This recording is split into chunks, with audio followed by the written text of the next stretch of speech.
하나님께서 오늘 우리에게 허락하신 말씀은 사사기 4장의 말씀입니다. 사사기 4장의 말씀, 봉독은 1절에서 9절과 15절에서 24절 함께 하도록 하겠습니다. 에훗이 죽은 뒤에 이스라엘 자손은 다시 주님께서 보시는 앞에서 악한 일을 저질렀다. 그래서 주님께서는 하솔을 다스리는 가나안 왕 야빈의 손에 그들을 내주셨다. 그의 군 지휘관은 이방인 땅 하로셋에 사는 시스라였다. 야빈은 철병거 900대를 가지고 있었으면서 20년 동안 이스라엘 자손을 심하게 억압하였다. 그래서 이스라엘 자손에게는 주님께 부르짖었다. 그때에 이스라엘에 사는 랍비돗의 아내인 예언자 드보라였다. 그가 에브라임 산간지방인 라마와 베델 사이에 있는 드보라의 종려나무 아래에 앉아 있으면 이스라엘 자손은 그에게 나와 재판을 받곤 하였다. 하루는 드보라가 사람을 보내어 납달리의 게데스에서 아비노함의 아들 바락을 불러다가 그에게 말하였다. 주 이스라엘의 하나님이 분명히 이렇게 명하셨습니다. 너는 납달리 지파와 스불론 지파에서 10,000명을 이끌고 다볼산으로 가거라. 야빈의 군 지휘관과 시스라와 그의 철병거와 그의 많은 군대를 기손 강가로 끌어들여 너의 손에 넘겨주겠다. 바락이 드보라에게 대답하였다.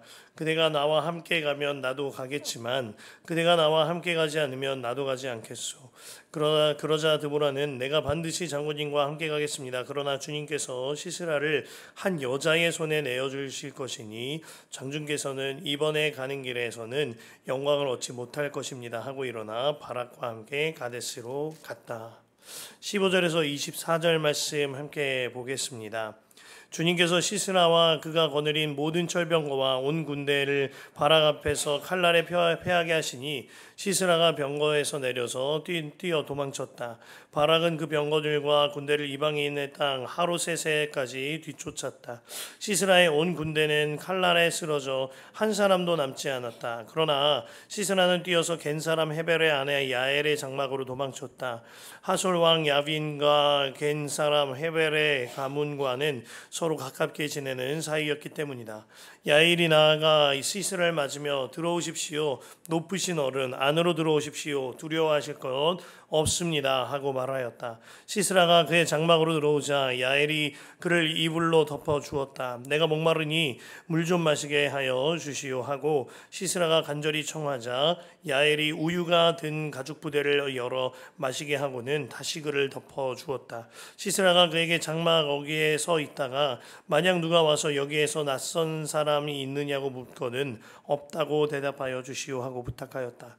시스라는 지쳐서 깊이 잠이 들었다. 헤벨의 아내 야엘은 장막 말뚝을 가져와서 망치를 손에 들고 가만히 그에게 다가가서 말뚝을 그의 관자놀이에 박았다. 그 말뚝이 관자놀이를 꿰뚫고 땅에 박히니 그가 죽었다. 바로 그때에 바락이 시스라를 뒤쫓고 있었다. 야엘이 나가서 그를 맞으며 그에게 말하였다. 어서 들어가십시오. 장군께서 찾고 계신 사람을 내가 보여드리겠습니다. 바락이 그의 장막으로 들어가 보니 시스라가 죽어 쓰러져 있고 그의 관자놀이에는 말뚝이 박혀 있었다. 이렇게 하나님이 그날에 이스라엘 자손 앞에서 가나안 왕 야빈을 굴복시키셨다. 이스라엘 자손은 점점 더 강력하게 가나안 왕 야빈을 억압하였고 마침내 가나안 왕 야빈을 멸망시켰다. 아멘. 하나님의 말씀입니다.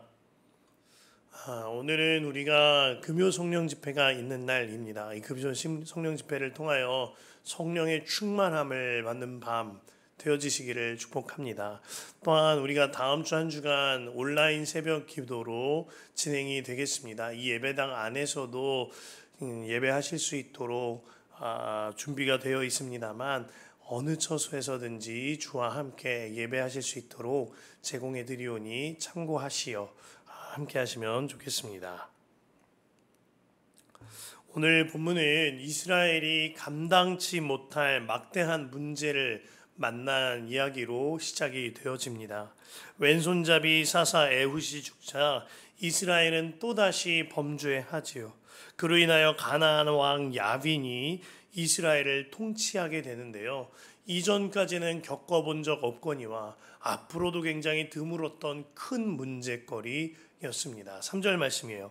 야빈은 철병거 900대를 가지고 있었으며 20년 동안 이스라엘 자손을 심하게 억압하였다. 그래서 이스라엘 자손은 주님께 울부짖었다.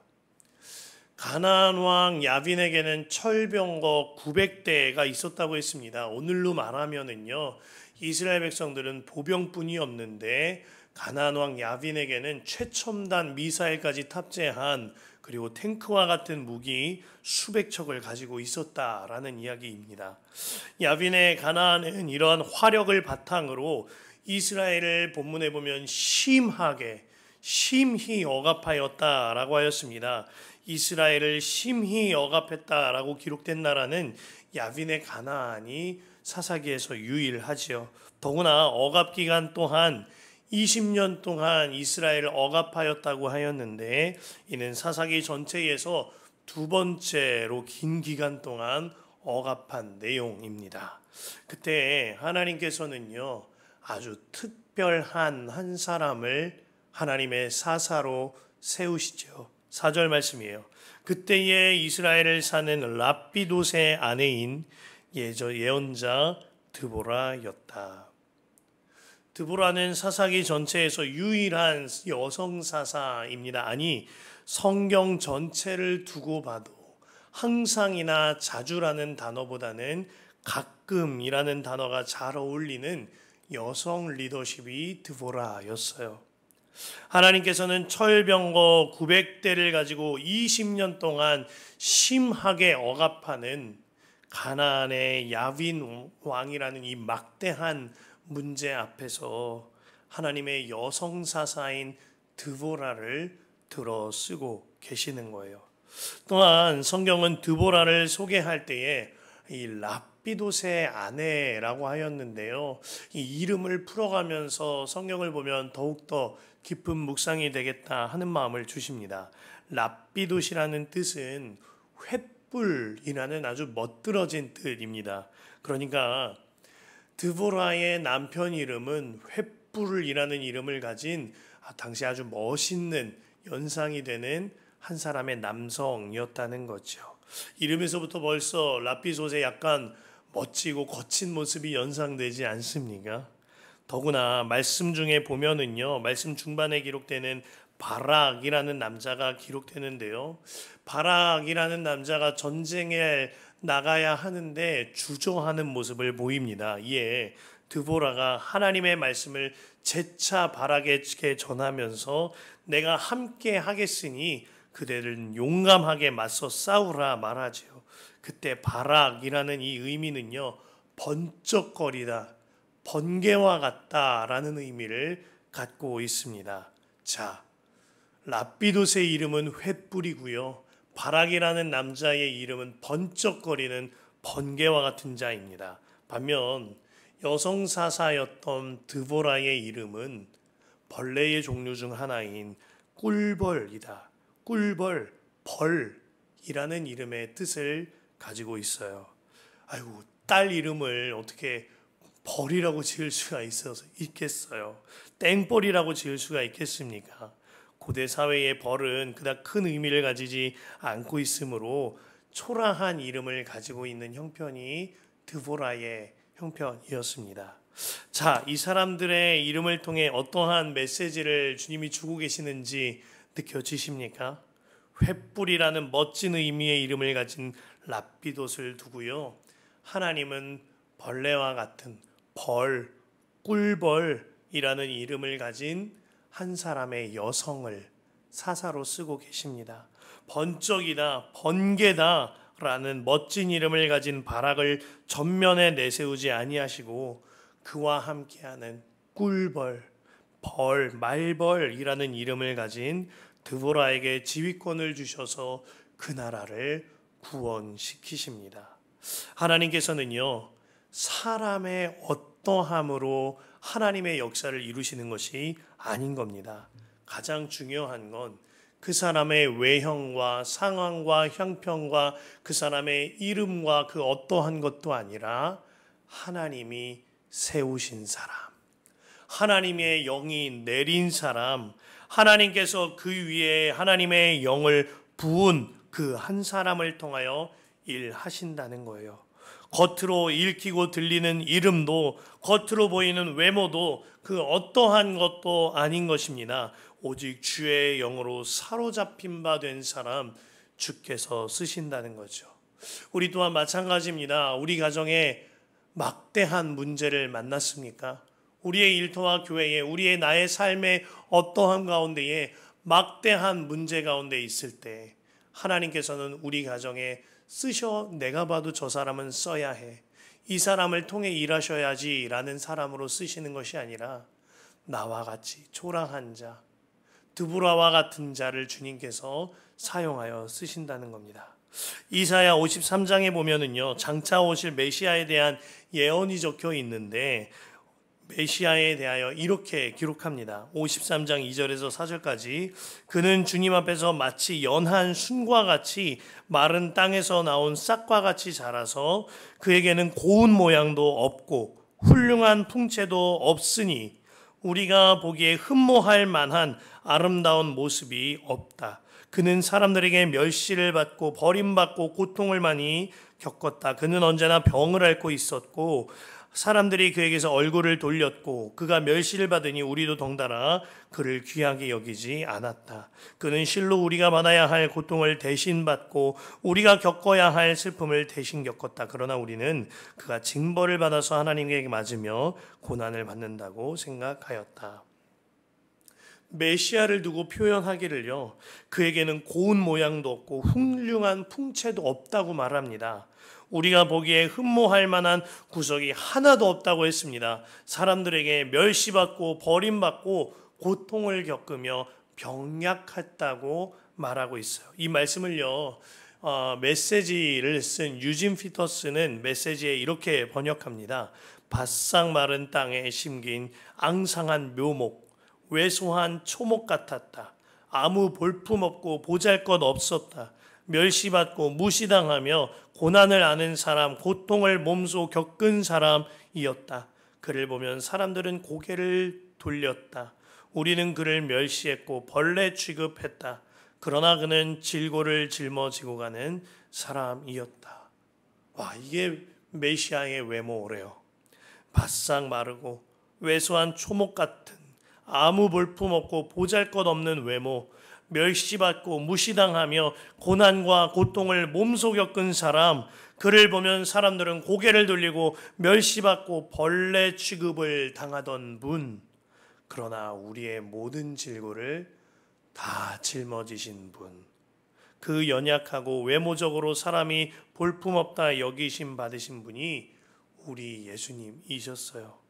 말씀 앞에 우리가 명확하게 깨닫게 되는 것입니다. 하나님의 역사는 그 사람의 스펙에 달려있는 것이 아닌 거예요.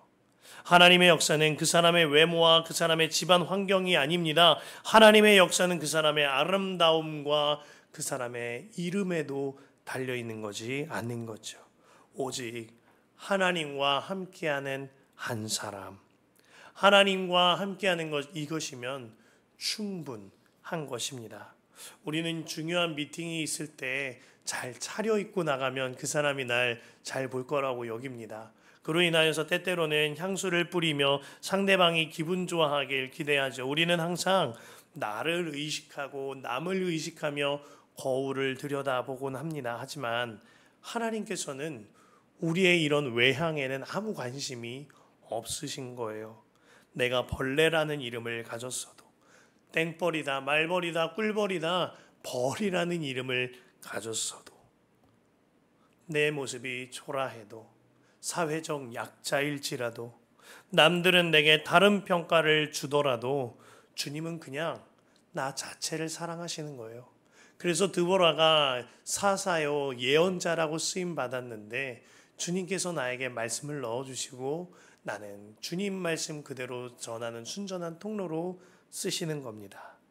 하나님께서 오늘 말씀 이 절체절명 위기의 순간에 벌이라는 이름을 가진 여성 사사 드보라를 통하여 하나님의 말씀을 넣어주시고 사사로 쓰십니다.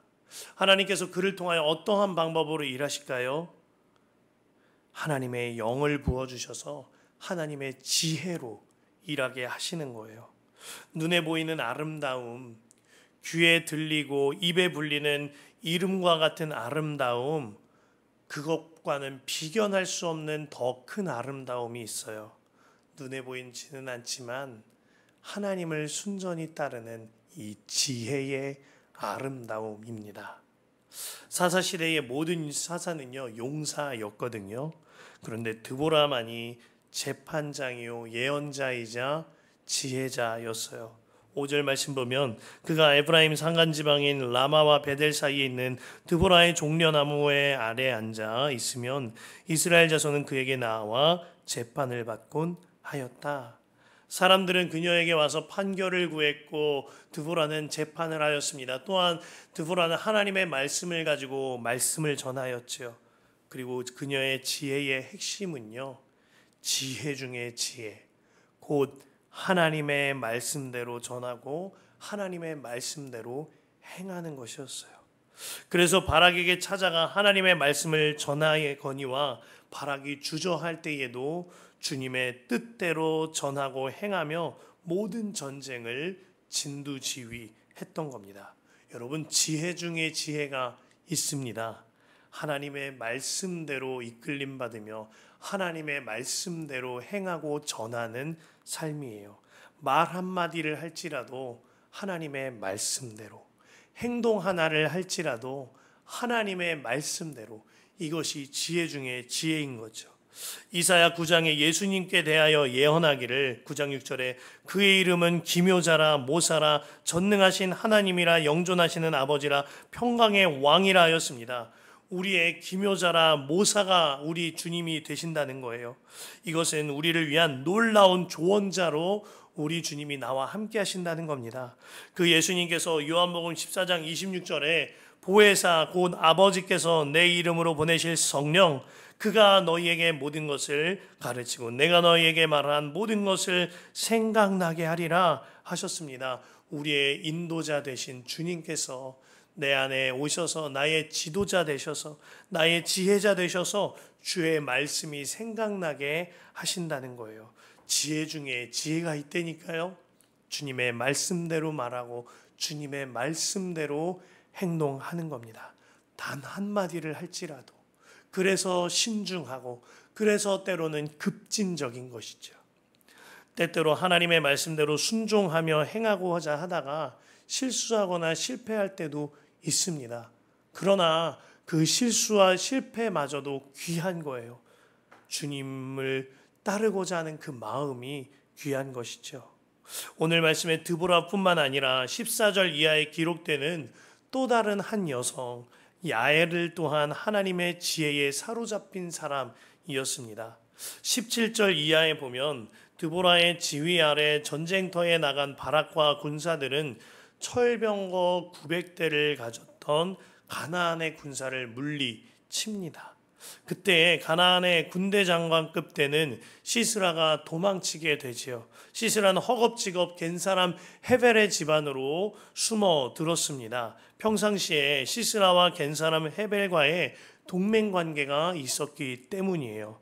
그리고 겐 사람 헤벨의 아내가 17절 이하의 주인공인 야엘이었어요. 그렇습니다. 여기서 알 수 있는 게 있어요. 야엘은요, 하나님 믿는 집안의 아내가 아니었던 거죠. 우상과 짝하고 지내며 가나안과 섞여 지내는 남편과 집안 속에서 호련단신으로 하나님을 믿는 여성이었던 거예요. 그때 가나안의 군대 장관이 그 여성의 장막 안으로 피해 들어온 겁니다. 이때 야엘이 어떻게 하죠? 이놈 잘 왔다. 예수의 이름으로 명하노니 처단한다. 이렇게 하지 않습니다. 그녀는 혈기 부리거나 칼을 들고 시스라를 대적하지 않아요. 신중하고 지혜롭게 행동하죠. 시간이 걸리더라도 완벽을 다하여 그 시스라를 제거합니다. 헐떡대는 시스라에게 우유를 가져다 주고 그를 안심시키며 이불을 덮어줍니다. 그리고 시스라가 깊은 잠에 빠져들었을 때에 야엘은 말뚝을 가져와서 망치로 그의 관자놀이에 박아 그를 죽였다 하였어요. 사사기 4장 21에서 22절입니다. 시스라는 지쳐서 깊이 잠이 들었다. 헤벨의 아내 야엘은 장막 말뚝을 가져와서 망치를 손에 들고 가만히 그에게 가져가서 말뚝을 그의 관자놀이에 박았다. 그 말뚝이 관자놀이를 꿰뚫고 땅에 박히니 그가 죽었다. 야엘을 통하여 우리가 배울 수 있는 명확한 교훈이 있습니다. 때로는 우리는 너무나 성급합니다. 당장 눈에 보이는 어떠한 결과가 보여지길 원하기 때문이죠. 그러나 야엘은 그렇게 행하지 않았다는 거예요. 신중하게 주님의 때를 기다립니다. 그녀가 이렇게 시스라를 맞이하고 눕힐 수 있었던 것은 늘 깨어 주님을 바라보았거니와 항상 집안을 단정하게 해두었기 때문인 거죠. 그리고 주님의 때가 되었을 때 주님의 방법으로 주님의 사명을 감당합니다. 우리가 해야 할 일은 조급한 마음으로 인하여서 하나님의 일을 그르치는 것이 아닙니다.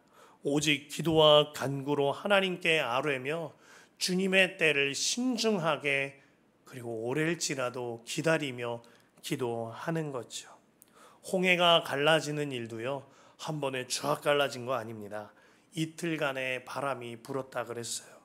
여리고가 무너지는 것도 단번에 된 일이 아니라 7일 동안 여리고성을 돌아야 했습니다. 마가의 다락방에 성령이 임하시는 것도 정처 없이 기다릴 때에 주님께서 열흘째가 되었을 때 성령을 내려 주실 거니와 주님 다시 오실 날도 기다림이 필요한 것입니다. 우리 가정과 일터와 교회에 임한 영적 전쟁도 이와 같습니다. 우리가 해야 할 일은 나의 열심이나 나의 방법으로 조급증으로 내는 것이 아닙니다. 오직 주님의 통치를 받는 진정한 지혜 안에 거하는 것. 내가 말 한마디 할지라도 주님의 말씀으로, 행동 하나 할지라도 주님의 행동으로 임함으로 오직 주님만 바라보며 기다리는 것. 그것이 우리가 해야 할 유일한 일인 거죠.